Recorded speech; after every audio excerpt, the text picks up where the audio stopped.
Hai, selamat pagi anak-anak kami sekalian. Bagaimana kabarnya di pagi hari ini? Salam merdeka. Nah, kemarin tanggal 17 kita sudah merayakan hari ulang tahun Indonesia yang ke-76 sekalipun secara virtual. Kali ini kita akan masuk di tema yang kedua, persatuan dalam perbedaan, dan subtema yang kedua, bekerja sama mencapai tujuan. Adapun pembelajaran yang kita bahas hari ini adalah muatan pelajaran IPA KD 33, muatan pelajaran IPS KD 34, dan muatan pelajaran Bahasa Indonesia KD 34. Nah, kali ini mari kita ikuti pelajaran kita. Setelah proklamasi kemerdekaan Indonesia 17 Agustus 1945, seharusnya bangsa Indonesia telah merdeka dan terbebas dari segala bentuk penindasan serta penjajahan. Namun, kenyataannya tidak demikian. Bangsa Indonesia masih perlu berjuang mempertahankan kemerdekaan Indonesia. Mengapa? Nah, kita akan baca, anak-anak kami coba buka bukunya, Perjuangan Mempertahankan Kemerdekaan Indonesia. Setelah proklamasi kemerdekaan Indonesia 17 Agustus 1945, bangsa Indonesia ternyata masih terus berjuang mempertahankan kemerdekaan Indonesia dari gangguan bangsa asing yang datang seperti dari pemerintahan Belanda.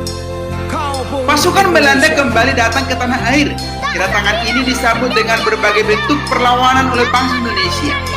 Sehingga sejak tahun 1945 sampai 1950 telah terjadi berbagai macam pertempuran di berbagai daerah, antara lain pihak Indonesia dengan pihak Belanda yang dibantu oleh pasukan Inggris.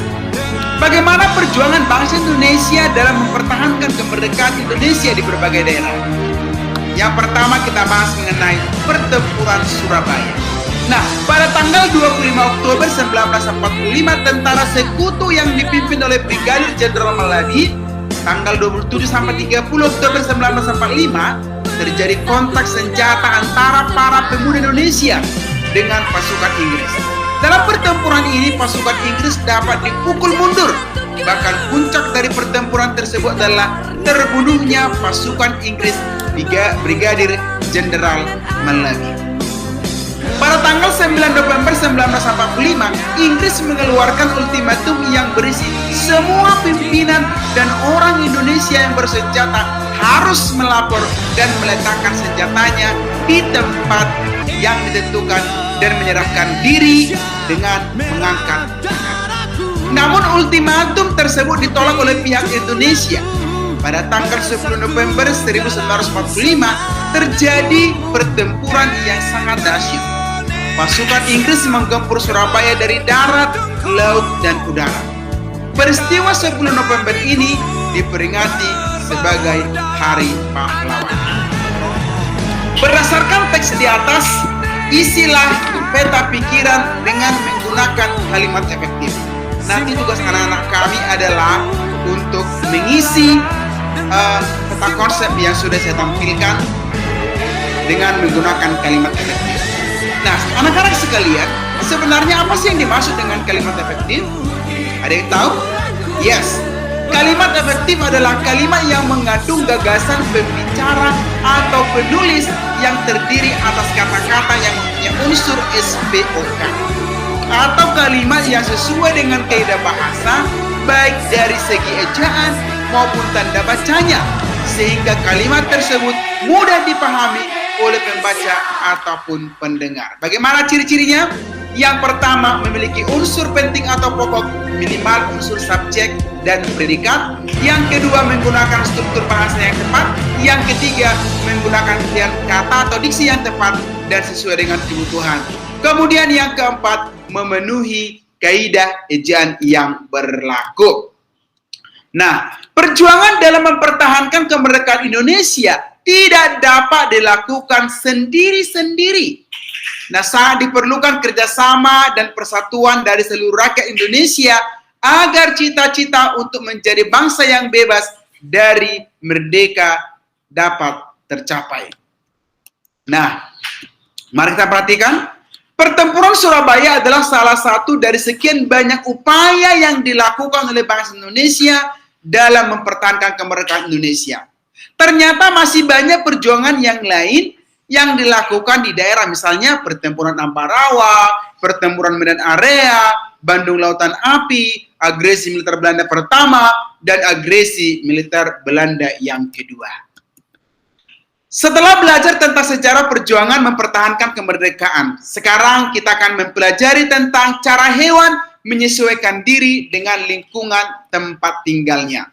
Coba anak-anak kami amati gambar berikut ini. Ada gambar ayam, bebek, ikan, dan cicak.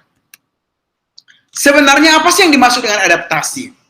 Nah, adaptasi adalah kemampuan makhluk hidup untuk mempertahankan hidupnya dengan lingkungannya. Tujuan utama makhluk hidup menyesuaikan diri dengan lingkungannya adalah untuk mempertahankan kelestarian hidupnya. Tujuan lain dari adaptasi makhluk hidup adalah sebagai berikut. Yang pertama, mempermudah makhluk hidup untuk mencari makan. Yang kedua, melindungi diri dari musuh. Yang ketiga, mempertahankan diri dari pengaruh perubahan lingkungan, misalnya perubahan cuaca yang ekstrim atau perubahan keadaan tempat tinggal. Nah, ini dia. Baik anak-anak sekalian, sekarang kita bahas dulu peta konsep yang sudah saya tampilkan di gawai anak-anak kami. Ini ada beberapa contoh hewan melakukan adaptasi. Yang pertama, belalang sembah itu melakukan adaptasi dengan cara kamuflase, kemudian mimikri, autotomi, ada menggulung, ada mengeluarkan cairan, bahkan ada bau menyengat. Nah, jadi kalau dikatakan dengan mimikri itu dilakukan oleh hewan daripada bunglon, ya. Jadi dikatakan dia mimikri, kenapa? Karena kemampuan bunglon itu mengubah warnanya sesuai dengan tempatnya berada. Nanti anak-anak kami tuliskanlah ini di dalam buku anak-anak kami secara rapi, dibuat kotaknya dengan indah, dengan rapi, mudah dibaca, ya. Kemudian anak-anak kami, adapun tugas daripada anak-anak kami adalah tuliskanlah hasil diskusimu pada diagram berikut. Anak-anak kami cari dulu, tuliskan ciri-ciri hewan di sini, kemudian ciri-ciri habitatnya di mana, ada bebek, ada cicak, dan ada ikan. Kemudian anak-anak kami tempelkanlah ini di buku anak-anak kami, kemudian presentasikan, jelaskan dia. Nanti kita akan melakukan Google Meet untuk melakukan presentasi ini. Jadi anak-anak kami tuliskan dulu, misalnya buat kotak-kotaknya, kemudian tuliskan ciri-cirinya, dan presentasikanlah nanti ketika kita melakukan yang namanya Google Meet. So, Tuhan menciptakan makhluk hidup dengan segala keunikan dan keistimewaannya, dan tidak terkecuali hewan. Keunikan dan keistimewaan hewan tersebut kita kenal dengan ciri khusus. Ciri khusus pada hewan tersebut mempunyai hubungan yang erat dengan tempat tinggalnya.